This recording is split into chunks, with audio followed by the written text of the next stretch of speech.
1821. Les Grecs sont les premiers à s'opposer à l'Empire, cette révolte va se transformer rapidement en guerre d'indépendance.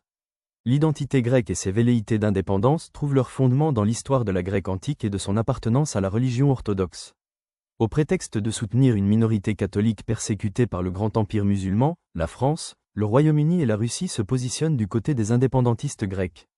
Ces trois grandes nations y voient également leur intérêt propre, afin d'agrandir leur zone de contrôle. Même si la Grèce, en termes de territoire, ne représente pas grand-chose pour l'Empire ottoman au vu de son immensité. Les Ottomans craignent que cela génère d'autres espoirs d'indépendance. La Grèce obtient son indépendance en 1829. Les Slaves de Roumanie, 1829, et de Serbie, 1817, obtiennent, eux, leur autonomie. Bien que toujours sous le joug ottoman, ces deux peuples gagnent une première bataille et jouissent d'une plus grande liberté. 1839. Le sultan Abdülmecid Ier initie une vague de réformes dans le but de stopper les velléités d'indépendance. Il promet liberté et sécurité à tous les sujets de l'Empire. Il promet également l'égalité de tous ses sujets devant la loi et devant l'impôt. Les provinces ottomanes se disloquent et se transforment au fil du temps en nations. Ces nouvelles nations se fondent sur l'identité religieuse et la langue. En Bosnie, un même peuple slave, parlant la même langue s'est divisé en deux nations antagonistes. D'un côté les Serbes chrétiens orthodoxes et de l'autre les Bosniaques musulmans. 1875. Une révolte de paysans serbes éclate. Elle va créer une scission définitive entre Serbes et Bosniaques. En Bosnie, les propriétaires terriens étaient principalement des musulmans, tandis que les paysans, eux, étaient majoritairement chrétiens orthodoxes. Cette révolte ethnique est aussi une révolte de classe, dans une période où les récoltes sont maigres. Les paysans prennent les armes dans l'intégralité du territoire balkan. La répression ottomane est des plus sanglantes, des mercenaires turcs appelés Bashi Bouzouk mènent la répression.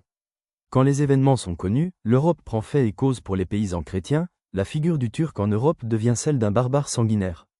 1876. Le pouvoir ottoman vacille, il est en pleine déliquescence suite à la crise bosniaque. Le sultan Abdulaziz, qui règne depuis 1861, est victime d'un coup d'État, sans effusion de sang. Il est donc destitué. C'est désormais Mourad V le grand souverain de l'Empire. Soupçonné de folie, Mourad V ne restera que 3 mois sur le trône, c'est son frère Abdulhamid II qui lui succède. Abdulhamid II dote l'Empire d'une constitution, comme le souhaitaient les libéraux, dorénavant des élections seront organisées au sein de l'Empire et un parlement sera garant de la démocratie. Il promet de conserver l'égalité entre chrétiens et musulmans. Avril 1877. La Russie déclare la guerre à l'Empire ottoman. Les Russes entendent bien affaiblir les Ottomans, la Russie prend fait et cause pour les velléités indépendantistes des peuples des Balkans. L'armée russe écrase l'armée ottomane et veut dépouiller cet immense empire. Néanmoins, la France, la Grande-Bretagne et l'Autriche-Hongrie ne l'entendent pas de cette oreille et refusent que la Russie soit seule à récupérer les morceaux de l'Empire ottoman. Juin 1878.